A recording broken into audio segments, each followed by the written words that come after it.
As chairperson in Afrikaans, we will call the minister a beeldpoetser, because that is what he is.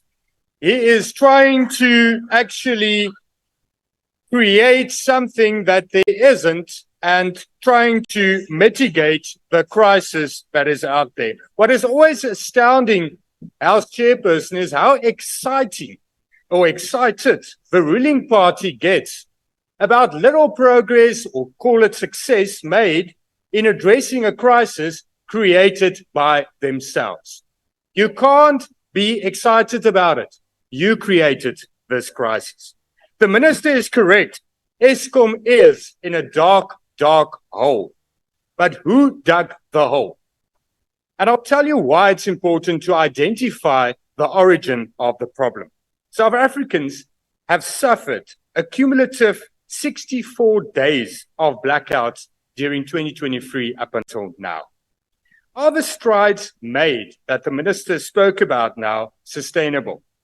The energy availability factor is still below 60%. So the answer is no.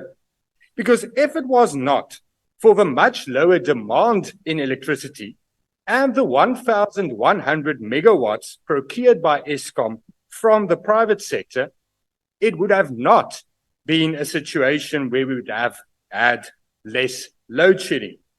It is clear that the reduction in load shedding is only temporary. And it is concerned because we saw this in 2008 as well, when there was load shedding and then just before the elections, strides were made. All of a sudden, there is enough electricity. Is there? Or are you just doing this for an election campaign? And after the 2024 election, we are going to suffer even more because you did this in 2008 as well. Addressing the electricity shortage should be a sustainable solution through deregulation and enabling a competitive market for generation and distribution. The minister is also correct when he refers to the contribution of failed municipalities to this crisis.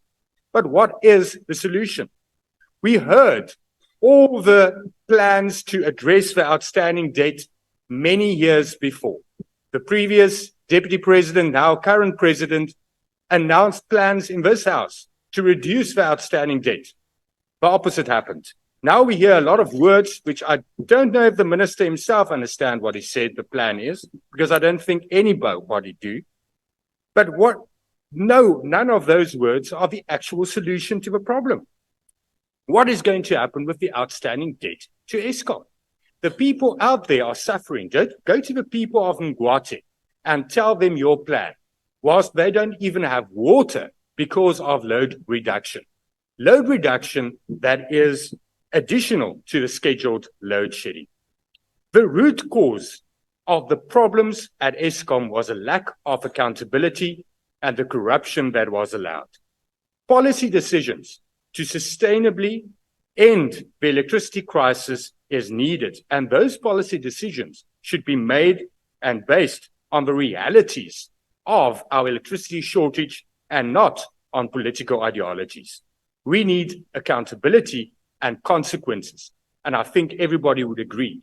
And that is why it's important to address, to admit to the origin of the problem, because otherwise we can't sustainably end the energy crisis. And then you have to admit that you were the cause of the problem. I thank you.